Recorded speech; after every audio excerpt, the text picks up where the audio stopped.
सबसे पहले है कि national income. What is national income?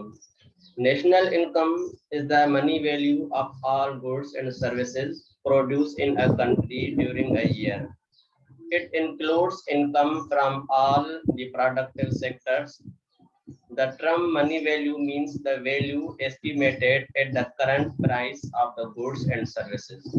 National income हम कहते हैं कि overall income of the country, मुल्क में जितने भी सेक्टर्स काम कर रहे हैं, चाहे हमारा एग्रीकल्चर हो, हमारा सर्विस सेक्टर हो या हमारा इंडस्ट्रियल सेक्टर हो, जितने भी सेक्टर हैं, जहां जहां पे भी लोग काम करते हैं, जहां से भी इनकम के रिसोर्सेज आ रहे हैं, वो हमारी एनुअल हम उसको कलेक्ट करके और उसको हम कहते हैं कि national income. National income is the money value of all goods and services produced in a country during a year. एक साल के अंदर जून जुलाई में हम नेशनल इनकम की एस्टिमेशन करते हैं कि ओवरऑल कंट्री में क्या प्रोडक्शन रही, क्या हमारे एक्सपेंडिचर रहे, क्या हमारी ओवरऑल इकोनॉमी की सिचुएशन रही.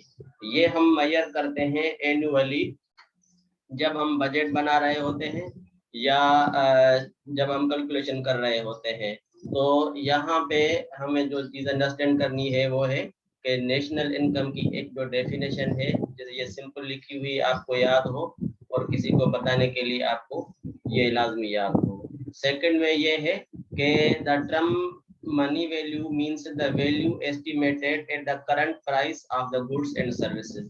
सेकंड जो इसमें बुलेट है वो ये कह रही है कि हम जो भी मेजरमेंट करते हैं, जो भी काउंट करते हैं या एस्टिमेट करते हैं नेशनल इनकम, वो हम करंट जो price of goods and services उस हवाले से करते हैं. लास्ट ईयर हमारी डिफरेंट होती है, इस ईयर हमारी डिफरेंट होती है, क्योंकि प्राइसेस जो हैं वो इंक्रीज होती रहती हैं और प्राइसेस के इंक्रीज होने से भी बहुत जो है वो उससे असर पड़ता है नेशनल इनकम पे. तो ये मींस नेशनल इनकम की पहली डेफिनेशन है जो आपको याद करनी है. सेकंड में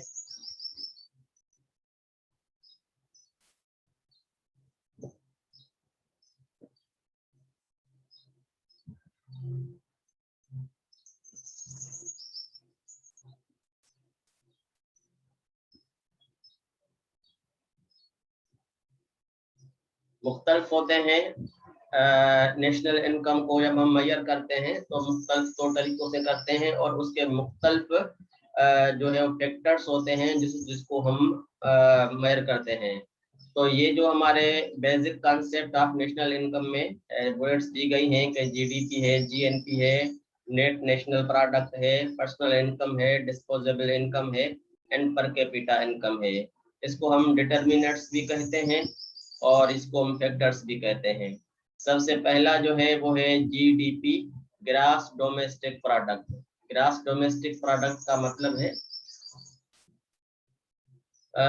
gross domestic product is the value of all final goods and services produced by the sectors of the economy, the citizens or foreign sectors within a country. GDP है कि grass domestic product. Grass domestic means, grass means overall, domestic means हमारे country के अंदर, and product mean production, के हमारे country के अंदर 4 सूबे हमारे हैं, उन चारों सूबों के अंदर जिसने भी अपनी सर्विसेज दी हैं, वहाँ पे काम किया है, चाहे छोटा एम्प्लॉय है, बड़ा एम्प्लॉय है, जो भी हैं सारे सिटीजन्स जिनकी नेशनलिटी पाकिस्तानी हो और जो लोग पाकिस्तान में काम करते हैं, इन सब की जो है वो इनकम को हम जो है वो कहते हैं कि ग्रॉस डोमेस्टिक प्रोडक्ट. सेकंड में है कि जीएनपी का मतलब है कि ग्रॉस नेशनल प्रोडक्ट. अब वो क्या है, हमारी domestic product means with in the territories of the country, and ये है हमारी national product means overall Pakistan, plus हम जो इसमें चीज ऐड करते हैं वो है फॉरेन इनकम फ्रॉम अब्रॉड. अब इसमें की डेफिनेशन ये है कि gross national product is the value of all final goods and services produced by the all citizens of a country within a country or abroad.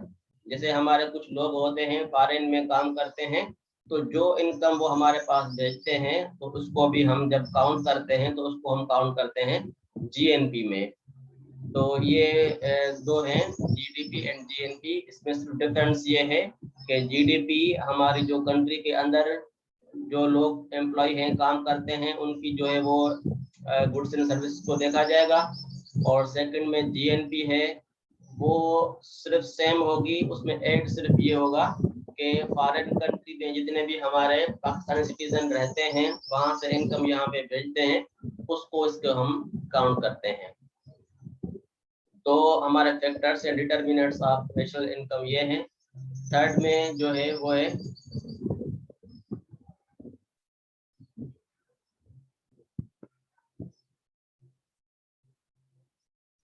net national product. Net national product is the market value of all final and goods and services after allowing for depreciation. It is also called national income at market price when charges for depreciation are deducted from the gross national product.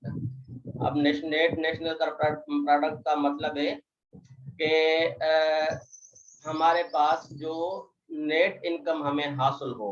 Suppose करें कि हम आपको grass income दे रहे हैं, उसमें से हम कुछ चीजें माइनस करते हैं, काटते हैं, चाहे हमारे वो एक्सपेंसेस आ जाते हैं, चाहे हम जो टैक्सेस पे करते हैं, तो उन चीजों के बाद जो चीज रिसीव होती है वो होती है net national product.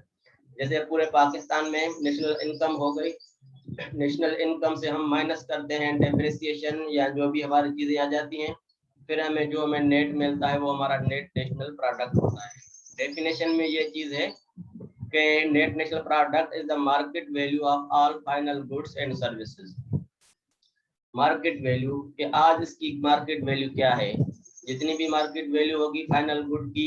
Final good का मतलब है कि जो चीज मार्केट में बेचने के लिए आई हो। सपोज करें हम गन्ना देखते हैं कि जैसे शुगर कैन है, वहां पे कल्टीवेट हो रहा है, वहां से वो प्रोसेस होके होके जब आखिर में शुगर मिल इंडस्ट्री में जाता है, वहां से जो शुगर हमें मिलती है तो हम शुगर को कहते हैं फाइनल गुड।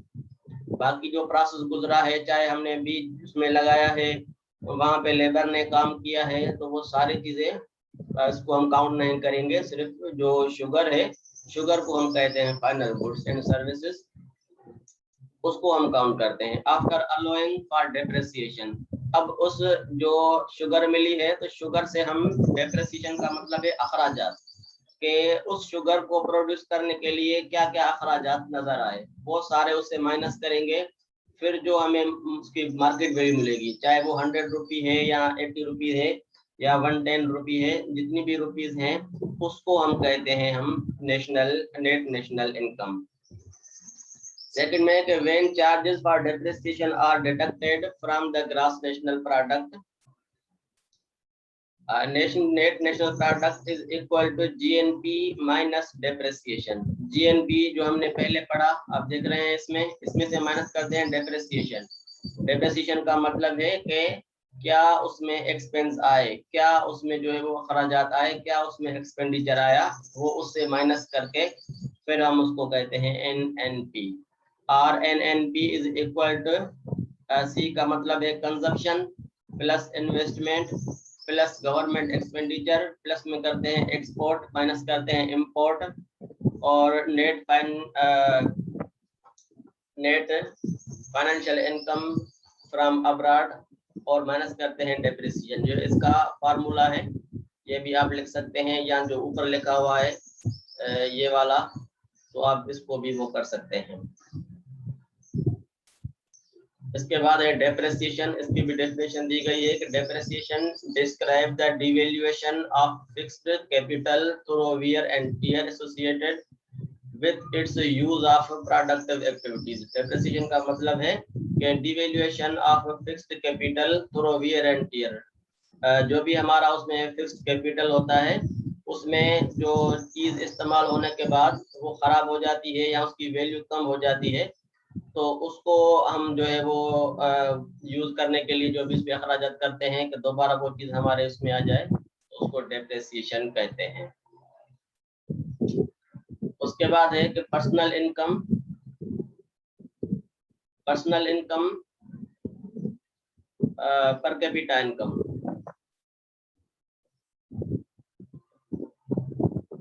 ये पर्सनल इनकम आ गई। Personal income is the total money income received by individuals and household of a country from all possible sources before direct taxes। Simple definition है ये। पर्सनल इनकम का मतलब है कि हमें जो भी एज ए सैलरी मिलती है उसको हम कहते हैं पर्सनल इनकम। अब personal income is the total money income received by individual and household of a country from all possible sources before direct taxes. किसी भी शख्स को मुख्तलिफ सैलरी मिलती है, चाहे वो प्राइवेट सेक्टर में हो चाहे वो गवर्नमेंट सेक्टर में हो, उसको इनकम मिलती है। अब जो उसको इनकम मिलती है in the form of salary, तो उसको हम कहते हैं पर्सनल इनकम। अब इकोनॉमिक पॉइंट ऑफ व्यू से हम इसको देखते हैं कि जो भी individual through the different sources he earns different types of money, these money which he received where he worked, their different direct taxes are included in that money। उसी में वो सारे टैक्सेस होते हैं। सपोज करें कि किसी की 1 लाख रुपी सैलरी है, किसी की 2 लाख, किसी की 3 लाख, तो डिफरेंट में उसको जो है वो सैलरी मिलती है in the terms of money. तो वो हमारी उसमें उस मनी को जो हम जब रिसीव करते हैं तो उसमें डायरेक्ट टैक्सेस जो है वो इंक्लूड होते हैं। तो वो जो मनी है वो डिफरेंट फैक्टर्स ऑफ प्रोडक्ट को भी मिलती है। अब उस मनी को जो सेकंड तरीके से हम डिफाइन करते हैं कि हमारा जो पर्सनल इनकम है, और जब वो हमारी पर्सनल इनकम डिस्पोजेबल इनकम बन जाएगी या पर्सनल डिस्पोजेबल इनकम बन जाएगी, तो उस वक्त उसमें सिर्फ थोड़ी सी चेंजेस आ जाती हैं। जैसे जीडीपी और जीएनपी में थोड़ा फर्क होता है, इसी तरह से personal income and personal disposable income में भी थोड़ा फर्क होता है। पर्सनल डिस्पोजेबल इनकम जो है वो है कि disposable income means the actual income which can be spent on consumption bye individuals and families. The whole of the personal income cannot be spent on goods because it is the income that occurs before direct taxes have actually been paid। अब direct taxes उसमें शामिल थे किसमें, हमारे personal income में। जब वो हमें रिसीव होती है, जब हमारे हाथ में आ जाती है, तो उसको हम कहते हैं डिस्पोजेबल इनकम। उसमें से डायरेक्ट टैक्सेस माइनस करते हैं। डायरेक्ट टैक्सेस जो होते हैं वो एक परसेंटेज होती है हर किसी की सैलरी पे, कि अगर किसी की सैलरी 1 लाख रुपी है तो वो 10% के करीब जो है वो गवर्नमेंट के सिचुएशन के हिसाब से, पॉलिसी के हिसाब से उस पर अप्लाई होता है। फिर उसको 90,000 मिल रहे हैं, 95,000 मिल रहे हैं, तो वो उसकी पर्सनल डिस्पोजेबल इनकम है। इसमें नीचे दिया गया है फार्मूला कि disposable income is equal to personal income minus direct taxes minus miscellaneous expenses. Suppose mostly तो सिर्फ इसमें डायरेक्ट टैक्सेस ही काउंट किए जाते हैं, मगर कभी कभी मिसलेनियस एक्सपेंसेस भी होते हैं जो भी उनकी सैलरी से माइनस करके फिर उसको दिया जाता है। सपोज करेंगे जैसे रमजान का टाइम होता है तो वो उसमें से ज़कात को काट लेते हैं, तो ज़कात को अगर हम वो काट रहे हैं तो उसको भी हम मिसलेनियस एक्सपेंसेस में काउंट कर सकते हैं। उसके बाद है पर कैपिटा इनकम। पर कैपिटा इनकम का मतलब है कि the average income of the people of a country in a particular year is called पर capita income for that year. पर कैपिटा इनकम जो है वो पर पर्सन इनकम है। गवर्नमेंट जब एस्टिमेशन करती है तो वो सिर्फ एस्टिमेट करती है, अंदाजा लगाती है कि पर पर्सन इनकम कितनी है हमारी। पर पर्सन हर कोई बंदा, बच्चा, बूढ़ा जो भी पाकिस्तान में है, जो भी इंडिविजुअल है, जो भी हाउस होल्ड है, उसकी इनकम क्या है, तो उसकी इनकम को हम कहते हैं पर कैपिटा इनकम। ये एवरेज इनकम गवर्नमेंट बनाती है, कैलकुलेट करती है हर साल। जैसे इस साल जो है वो 17,500 कम से कम किसी मजदूर की तनख्वाह जो है वो गवर्नमेंट मुकर्रर करती है। अब जो 17,500 रुपए हैं तो वो हम एस्टिमेट करती है गवर्नमेंट के ओवरऑल हमने हमारी नेशनल इनकम क्या है और जो हमारी पॉपुलेशन क्या है, तो इनको वो थोड़ा मल्टीप्लिकेशन का प्रोसेस करके वो बना लेती है। The average income of the people of country in a particular year is called per capita income for that year. For instance, in order to find out the per capita income, the national income of a country is divided by the population of the country in that year. Simple formula है, आप भले लिख लें ये कि इसमें लिखा हुआ है कि in order to find out the per capita income the national income of the country. अब जैसे जो नेशनल इनकम हमारे कंट्री की है उसको हम डिवाइड करते हैं पॉपुलेशन के, नंबर ऑफ पॉपुलेशन हमारी कितनी है, 20 करोड़ का अगर हमारे पास पॉपुलेशन है और 23 या 30 ट्रिलियन जो भी हमारी नेशनल इनकम है, तो उसको उससे डिवाइड करके फिर जो भी हमें कैलकुलेशन मिलेगी वो हमारी पर कैपिटा इनकम हो जाएगी।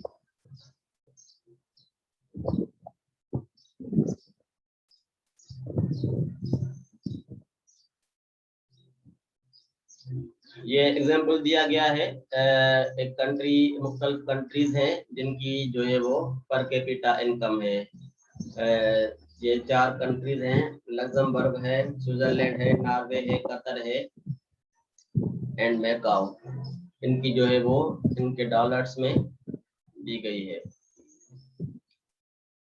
इसके बाद है the 5 poorest countries per capita. 2005 में कौन से वो कंट्रीज थे जिनकी बहुत कम जो है वो पर कैपिटा इनकम रही? उसमें है मलावी है, बुरुंडी है, सेंट्रल अफ्रीकन रिपब्लिक है, democratic Republic of the Congo है एंड मैदागास्कर, ये भी एक कंट्री है जिनकी 475 पॉइंट समथिंग जो है वो है। उसके बाद है methods measurement of national income. 3 जो हैं वो हमारे मेथड हैं जिनसे हम नेशनल इनकम को मेजर करते हैं। एक है प्रोडक्शन मेथड, सेकंड है इनकम मेथड एंड थर्ड है एक्सपेंडिचर मेथड। 3 मेथड्स के थ्रू हम नेशनल इनकम को मेजर करते हैं। प्रोडक्शन मेथड की एक जो डेफिनेशन है वो है कि the sum total of products produce in all sectors is the total output of the nation. जितनी भी प्रोडक्शन हो रही है, जो भी सेक्टर्स पर हैं जिस भी कंट्री में, जो भी उसका टोटल आउटपुट आ रहा है वो सारा कैलकुलेट करके वो रखते हैं। सेकंड में एक the next step is to find out the value of these products in terms of money. फिर उसको वो करते हैं मल्टीप्लाई। पहले वो क्या करते हैं कि प्रोडक्ट जो भी हमारे पास प्रोड्यूस हो रही हैं, जैसे जितने भी प्रोडक्ट्स हैं, चाहे हमारी गंदम है, हमारी चीनी है, आटा है, चावल है, चाय की पत्ती है, मुख्तलिफ जो है वो कपड़े हैं, स्पोर्ट्स का सामान है, खिलौने हैं, जितनी भी इंडस्ट्रीज जहाँ मुल्क में काम करती हैं, तो जो भी वो प्रोडक्ट प्रोड्यूस कर रही हैं वो पहले काउंट करते हैं, उसके बाद वो मल्टीप्लाई करते हैं कि इन टर्म्स ऑफ मनी अगर 1 kg 110 रुपीज की है तो टोटल जो जितनी भी हमारे पास जो है वो चीनी प्रोड्यूस हुई उसकी रख लेंगे कि भाई इतने ट्रिलियन की जो चीनी प्रोड्यूस हुई, इतने ट्रिलियन के जो है वो आटा प्रोड्यूस हुआ, इतने ट्रिलियन का हमें जो है वो स्पोर्ट्स का सामान प्रोड्यूस हुआ, इतने ट्रिलियन का हमें जो है वो जो इंडस्ट्री है हमारी, ग्लास इंडस्ट्री है, कॉटन इंडस्ट्री, उन्होंने क्या क्या प्रोड्यूस किया, तो सारी चीजें वो मल्टीप्लाई करके उनको इन टर्म्स ऑफ मनी में लिख लेते हैं। The money sent by Indian citizens working abroad is also added to this. अब सपोज करें कि the money sent by Indian citizens working abroad is also added to this, now we get the gross national income. जब वहाँ पे suppose करें कि हमारी industries foreign countries में भी काम कर रही हैं और वहाँ से जो भी लोग काम करते हैं, फिर वहाँ से जो मुनाफा आता है उस इंडस्ट्री का, तो वो भी यहाँ पे हम ऐड करते हैं। National gross national income is equal to money value of the total goods and services plus income from abroad. तो ये सेम जो है जैसे हमने कहा कि नेशनल इनकम, अब यहाँ पे है हमारी ग्रास नेशनल इनकम जो इक्वल किसके है, money value of total goods and services plus income from abroad, जो हमने पहले डिस्कस किया कि फॉरेन से जो इनकम आती है उसको हम ऐड करते हैं। एग्जाम्पल है इसका कि फर्म ABCDE फर्म, जितने भी फर्म्स हैं वे प्रोड्यूस करते हैं टाइप ऑफ प्रोडक्शन, जिसमें मेडिसिन है, फर्नीचर है, क्लॉथ है, इलेक्ट्रॉनिक इक्विपमेंट है, फूड है, ये सारी मीन्स प्रोडक्शन है जैसे हम वो कर रहे हैं। सेकंड में इसकी कास्ट प्राइस पर यूनिट, जैसे हम कहते हैं कि किसी की 1000 है, 1200 है, 900 जितने भी हैं वो भी इसमें लिख लेते हैं। सेलिंग प्राइस जो हमारी है कि इस पे टैक्स लगा के हम जो सेल करते हैं वो 1500 है, 1500 है, 1300, 3000, 2200, ये सारे इसको करते हैं हम मल्टीप्लीकेशन। और फिर हमारा जो प्रॉफिट है हम उसमें वो भी ऐड करते हैं कि 500 यहाँ प्रॉफिट हुआ, यहाँ पे 300 हुआ, यहाँ से माइनस करके हमें ये इतना मिल जाएगा कि हमारे कास्ट ऑफ प्रोडक्शन आ रही है, सेलिंग सेल सर्विस आ रही हैं, और ये जो हमारे प्रॉफिट है ये तीनों चीजें आ रही हैं। यहाँ पे आप देख रहे हैं GNI gross national income is equal to total selling price, total cost price plus income from abroad, और ये टोटल करके इन्होंने माइनस कर दिया तो 2600 रुपये समझे कि ये हमारी GNI है, ग्रास नेशनल इनकम है। अब नेक्स्ट में जो है वो हमारा इनकम मेथड, क्योंकि हमने 3 मेथड जो हैं वो अभी डिस्कस किए जो आपको याद करने हैं कि there are 3 methods of measuring national income. Under this method national income is measured as a flow of factor income. Under this method national income is measured as a flow of factor income. Factor income का मतलब है कि जो भी factor वहाँ पे काम कर रहे हैं, डिफरेंट फैक्टर्स हैं, फैक्टर्स ऑफ प्रोडक्ट आपने नाम सुना होगा, तो वो मीन्स प्रोड्यूस करते हैं चीजों को और फिर उनको जो इनकम मिलती है या रिसीव होती है। There are generally 4 factors of production, labour, capital, land and entrepreneurship. Labour gets wages and salaries, capital gets interest, land gets rent and entrepreneurship gets profit as their remuneration. Remuneration का मतलब है कि जो उनको पैसा मिलता है। Besides these are some self-employed person who employ their own labor and capital, such as doctors, advocates, CAs, etc. Their income is called mixed income. The sum total of all these factors income is called NDP at factor cost.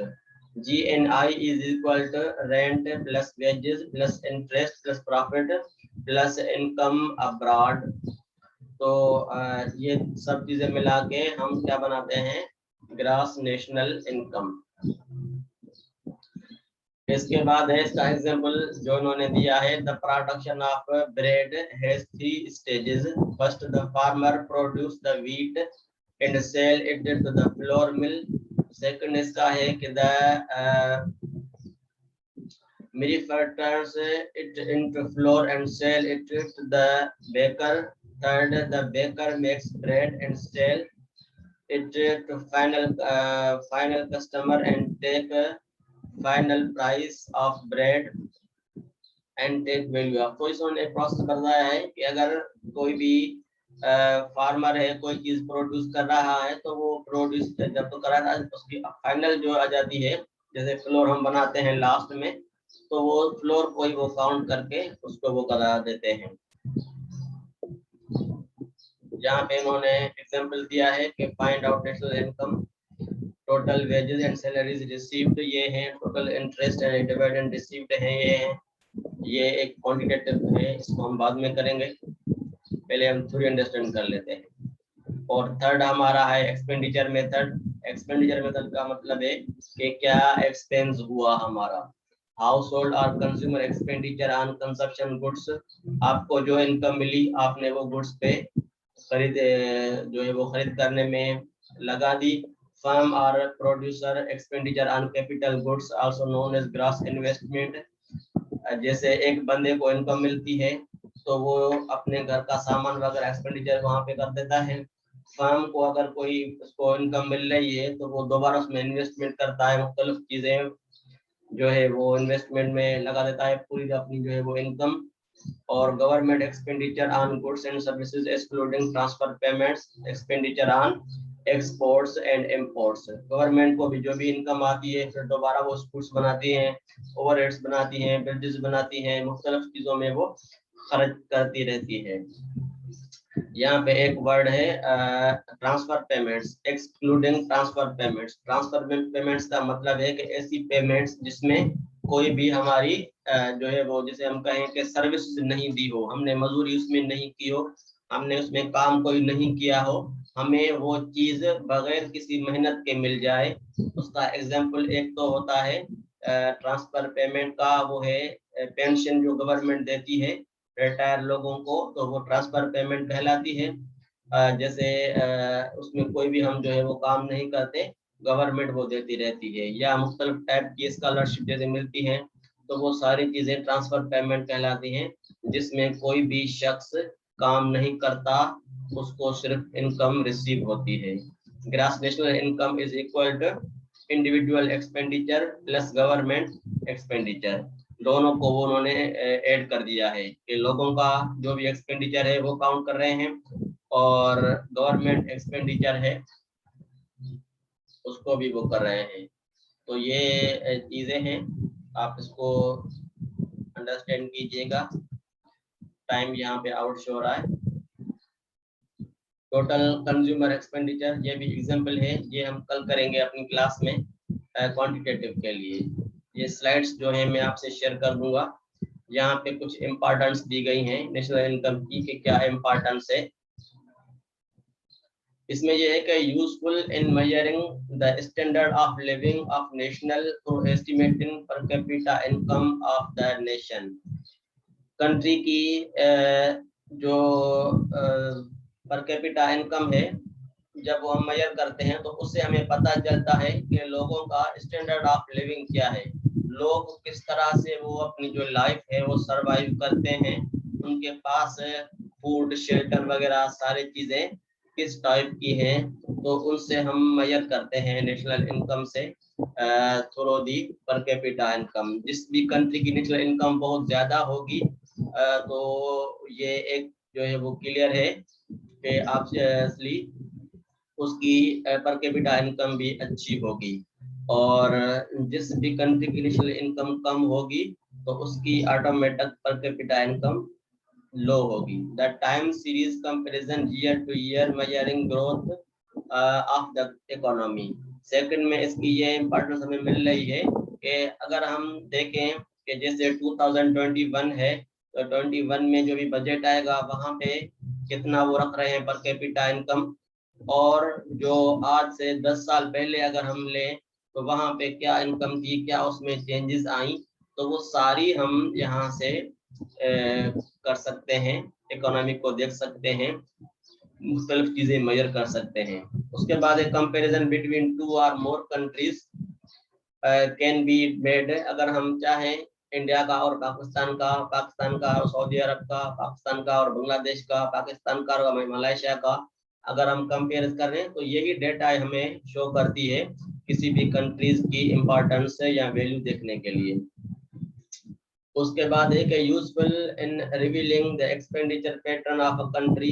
तो उस expenditure को भी हम देख लेते हैं कि last year क्या एक्सपेंडिचर रहा, अभी क्या रहा है, मतलब क्या हमें जो है वो करना चाहिए। Useful in measuring the level and pattern of investment. Investment का हमें पता चल जाता है कि इतने सालों में हमने क्या इन्वेस्टमेंट किया, क्या सिचुएशन रही। Balance of payments pattern, balance of payment हम देखते हैं कि लास्ट ईयर में अगर लॉस हुआ है या नुकसान हुआ है, हमारे इंपोर्ट ज्यादा हो गए हैं, तो what was reason behind that. National income as an indicator of success और failure of national planning. National planning वाला भी इससे वो अंदाजा कर लेते हैं कि क्या सिचुएशन रही है हमारे कंट्री की, जो नेशनल सेकंड फेज में नेशनल प्लानिंग करते हैं, पॉलिसीज बनाते हैं, तो पॉलिसीज बनाने के हवाले से भी ये चीजें बहुत इम्पोर्टेंट हो जाती हैं।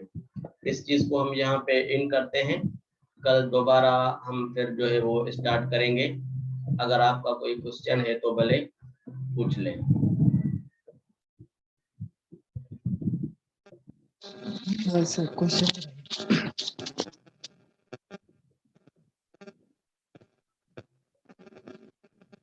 है कोई क्वेश्चन? नहीं सर। समझ गए? Yes sir. चलो सही है, समझ गए तो अच्छी बात है। इसको पढ़ें, फिर कल जो है वो हम दोबारा स्टार्ट करेंगे।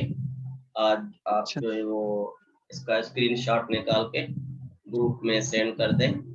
जो लोग सोए हुए हैं उनको भी जगाएं और उनको कहें कि सर ने बहुत जो है वो आप पे गुस्सा किया है।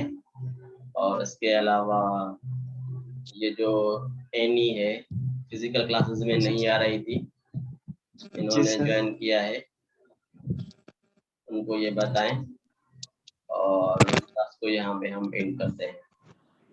ठीक है? ठीक है sir. Okay. Thank you sir.